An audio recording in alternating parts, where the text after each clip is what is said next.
Hello everyone, कैसे हैं आप सभी। कैसी चल रही है तैयारी। जैसा कि आप देख पा रहे हैं कुछ आगे बहुत इंटरेस्टिंग बातें होने वाली हैं। उससे पहले आप बताइए तैयारी कैसे चल रही है, क्योंकि अब आई थिंक 50 कुछ डेज़ बचे हैं, 55 अप्रॉक्स 53, क्योंकि 75 डेज़ का चैलेंज हम लोग कर रहे हैं और ऑलमोस्ट 21 डेज़ कंप्लीट कर चुके हैं।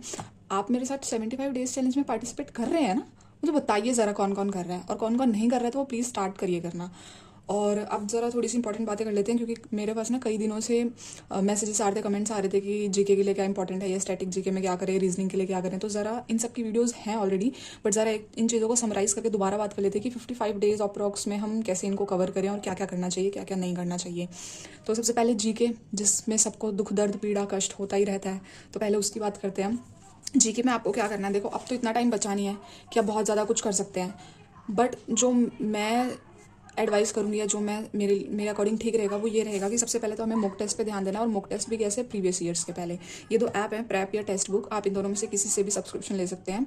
और टेक्स्ट बुक पे लो तो प्रो वाला लेना, क्योंकि उसमें फिर हमें प्रीवियस ईयर का बहुत सारे ऑप्शन मिल जाते हैं कवर करने के लिए।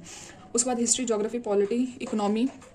और इसके अलावा जिसके पास टाइम है से मेरा मतलब है गाइस, देखो मेरा क्या शेड्यूल रहता है ना, मेरे पास दिन के 4-5 घंटे ही होते हैं पढ़ने के लिए, क्योंकि मैं सुबह मान लो 2 बजे तक ही पढ़ाई कर पाती हूँ, जो अपनी खुद की स्टडीज़ होती हैं। उसके बाद मैं 2 से 3 ब्रेक लेती हूँ, मीन्स मैं घर वापस आती हूँ और खाना वगैरह खाती हूँ, और फिर मैं 3 बजे घर से निकल जाती हूँ, और मैं उसके बाद देती हूँ बच्चों को क्लासेस, ट्यूशन क्लासेस।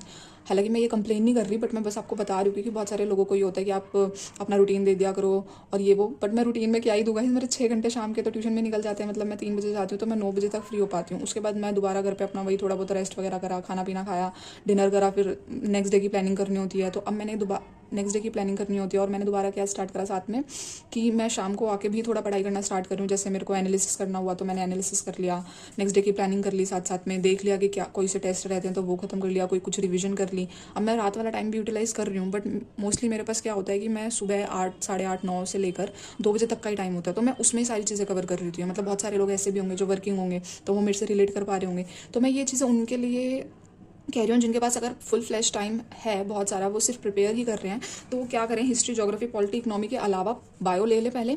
उसके बाद अगर उनकी साइंस अच्छी और हिस्ट्री फिजिक्स, मतलब केमिस्ट्री और फिजिक्स में भी वो अच्छा कर सकते हैं, तो वाई नॉट, आप उसमें भी अच्छे से क्यू ही करो पहले, सॉरी PYQ ही करो पहले, और साथ साथ में अपने टॉप वीडियोस देखते रहो। टॉप क्वेश्चंस की आती रहती हैं बहुत सारे चैनल्स पे। और अगर आप यूट्यूब पे फॉलो करो तो परमार SSC फॉलो कर लो। मैंने तो अभी से सर से जीके पढ़ना स्टार्ट करा और मुझे हाँ अच्छा फील हो रहा है। पहले तो मेरे जीके में कहीं क्या ही नंबर आते थे, मैं क्या ही बताऊँ, बट अब इंप्रूवमेंट लग रही है। मेन ये मैटर करता है कि हम रिटेन कितना कर पाते हैं उनसे पढ़ने के बाद। तो अगर आप लोगों के पास टाइम है तो पूरा पूरा यूटिलाइज़ करो, ज़्यादा ही यूटिलाइज़ करो मेरे अकॉर्डिंग तो। और जिनके पास नहीं भी है टाइम, वो कहीं कहीं से मेरी तरह अपना टाइम बचाने के बचा के कोशिश करो कि वो ज़्यादा से ज़्यादा टाइम अभी पढ़ाई को दे पाएँ। तो हिस्ट्री में, ज्योग्राफी में, पॉलिटी में और इकोनॉमी में आपको करना क्या क्या है। सबसे पहले इकोनॉमिक्स में बहुत थोड़ा सा, जैसे नेशनल इनकम, मनी और RBI पॉलिसी और बैंक से रिलेटेड तो टॉपिक्स आप कवर कर ही लो। और उसके बाद पॉलिटी में क्या है, आर्टिकल्स बिल्कुल नहीं छोड़ने, और आर्टिकल्स किन किन के ज़्यादा नहीं छोड़ने हैं, प्रेसिडेंट के, PM के, CM के, कोर्ट्स वगैरह के पावर्स जो होती हैं, शेड्यूल्स हो गए, पार्ट्स हो गए, ठीक है। और जैसे ज्योग्राफी है, ज्योग्राफी में आपको रिवर तो करना ही है, सोलर सिस्टम करना है, माउंटेन्स करनी है, विंड करनी है, जो कि छोड़नी ही नहीं है, ये वो वाले टॉपिक्स हैं।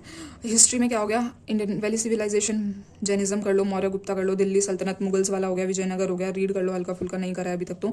1857 का रिवॉल्ट हो गया, सारे जनरल्स जो हैं हमारे थे, मतलब सेशंस हो गए, कब कौन सा सेशन हुए, उससे रिलेटेड सारे जो क्वेश्चंस बनते हैं वो। फिर आता है हमारा स्टैटिक जीके में आपको क्या करना है, सेंसस, इंडियन नेशनल कांग्रेस, कितने सेशन हुए, कहाँ हुए, पहला कब हुआ, उसका प्रेसिडेंट कौन बना, एवरीथिंग।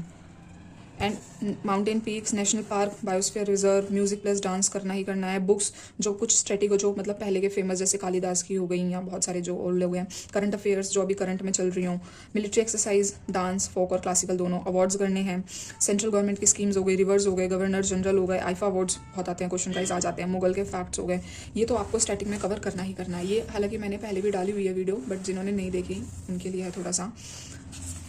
और उसके बाद हम करें क्या, ये आप देख सकते हैं। इंग्लिश का है थोड़ा सा, इंग्लिश में क्या चल रहा है कि वैसे तो हमें सब कुछ अब तक कर लेना चाहिए था, बट जिन्होंने नहीं भी करा, या जो हम भी हैं जिन्होंने कर भी लिया है, तो हमें अब इन 55 डेज़ में भी और क्या ही करना है। वो ये करना है कि एक्टिव पैसिव पे ज़्यादा से ज़्यादा ध्यान दो, नरेशन दो, सब्जेक्ट वर्ब एग्रीमेंट, वर्ब और जिरेंड आपका कंप्लीट होना चाहिए, आर्टिकल्स होने चाहिए, एडजेक्टिव्स एडवर्ब होने चाहिए, conjunction, preposition, noun and pronoun, ये सारा तो आपका कवर होना ही चाहिए। इसमें से अगर कुछ भी इनकम्प्लीट है तो अभी टाइम है, कोशिश करो थोड़ा सा ज़्यादा एक्स्ट्रा एफर्ट करके आप वो कवर कर लो। फिर चैप्टर वाइज जाओ, चैप्टर वाइज के बाद प्रीवियस ईयर के क्वेश्चन करो एंड मॉक टेस्ट देते रहो। साथ साथ में ना छोटे छोटे टेस्ट भी दे दिया करो। थोड़े, एक तो ना 2 बेनिफिट एफर्ट है, कॉन्सेप्ट्स क्लियर होते रहते हैं। ऊपर से जब वो छोटे छोटे वाले टेस्ट में नंबर अच्छे आते हैं ना तो अच्छा सा फील होता है, और फिर ना आगे भी बड़ा टेस्ट अटेम्प्ट करने की भी हिम्मत आती है, मोटिवेशन मिलती है। खुद से लिया करो मोटिवेशन, बाहर से नहीं आती कहीं से भी। तो ऐसे ऐसे चुराया करो मोटिवेशन, कहाँ से मिल रही है कहाँ से नहीं। तब करेंगे कैसे? वीडियोज़ देखो, नोट्स बनाओ। अगर अभी भी कोई चैप्टर रहता है जो इनकम्प्लीट है तो कर लो गाइज। हाँ, मतलब हमें ना ऐसे हवड़ा तवड़ी नहीं मचाने की, यार ये रह गया वो रह गया, इतने दिन है इतने दिन। धीरे धीरे करेंगे, जिसके पास टाइम है वो अपने टाइम के अकॉर्डिंग ज़्यादा शेड्यूल बनाओ, अपना ज़्यादा रूटीन बनाओ। जैसे मेरा क्या है, ये 19 डे का बना हुआ है। 20 को संडे था तो मेरे को अपना सिर्फ बैकलॉग करना था तो मैंने नहीं बनाया। अब इसमें मेरी इतनी चीज़ें हो पाती हैं। आप इससे पहले देखोगे तो जैसे 18th डे में है, ये मेरे अकॉर्डिंग है क्योंकि मेरा टाइम इतना है। आप अपने टाइम के अकॉर्डिंग देखो ना कि आप क्या क्या कर पा रहे हो, क्या क्या नहीं कर पा रहे हो, तो आप उसको ज़्यादा बड़ा कर लो और अपने उसमें चीज़ें ऐड कर लो। प्रीवियस ईयर का रिविजन करो, प्रैक्टिस करो बुक से, या जो भी आपके पास है, पिनाकल है, किरण है, किसी के पास MBD भी होगी तो कर लो उनसे। PYQs तो करने ही करने हैं, बहुत ज़्यादा इंपॉर्टेंट है। और उसके बाद मॉक टेस्ट देते रहो, सेक्शनल भी दो, चैप्टर वाइज भी दो, सेक्शन वाले भी दो और फुल मॉक भी दो। सारी तरह के मॉक दे दो। मॉक को बिल्कुल एकदम हमने अपने दिमाग में कर लेना है। ये गाइज ये तब मैंने बनाया था जब 75 डेज रह गए थे, जब हमने अपना चैलेंज स्टार्ट ही करा था। बट अब इस 75 को मान लो ऑलमोस्ट 55 डेज हैं, तो अभी भी आपको करना वही सब है कि अपना PYQs पे फोकस करो, ठीक है, और अपना कॉम्प्रिहेंशन पे ध्यान दो, ज़्यादा से ज़्यादा वो कैब लेके चलो।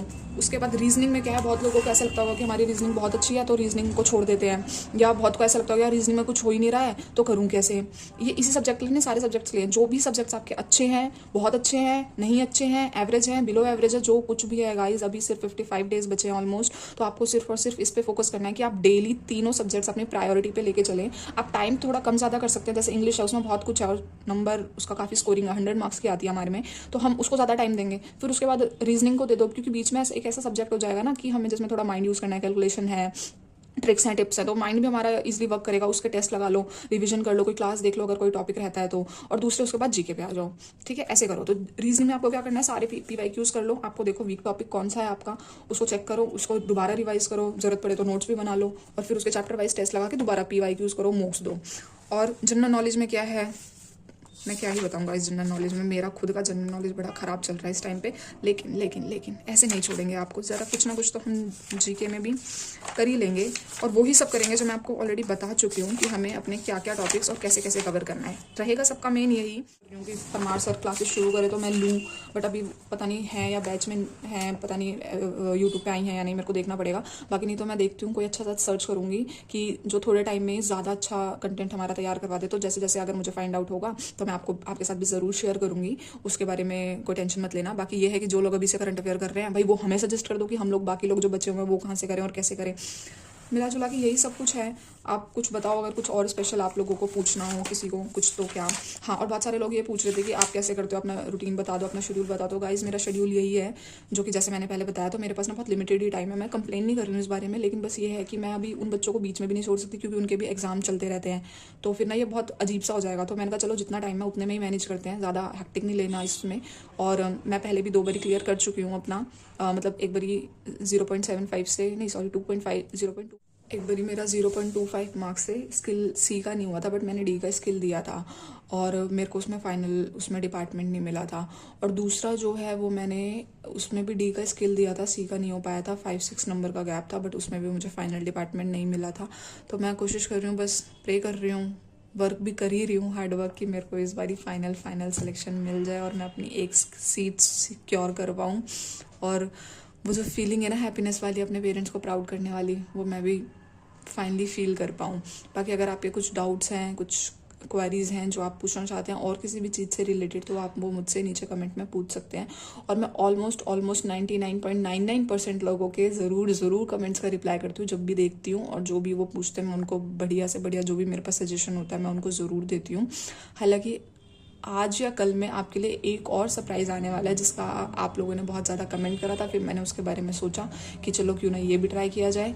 तो आप उसके लिए थोड़ा सा कम्युनिटी पोस्ट वगैरह भी चेक कर लिया करो गाइस, मैं उसमें भी अब कुछ इन्फॉर्मेशन देने लग रही हूँ। और हाँ, एक और कंप्लेन है मुझे, आपने कहा था 4 बजे का शॉर्ट्स टाइम रखो, और मैंने 4 बजे शॉर्ट्स डाला, आपने देखा ही नहीं, व्यूज़ ही नहीं आए। बताओ, ऐसे तो मत करो गाइस, ज़रा कम्युनिटी पोस्ट पे भी ध्यान रखा करो, शॉर्ट्स भी देख लिया करो, वीडियो भी देख लिया करो, थोड़ा अपना प्यार दे दो, सपोर्ट दे दो, कि एक तैयारी के साथ साथ मेरा चैनल भी अच्छे से ग्रो हो जाए। हाँ चलो, thank you so much for watching.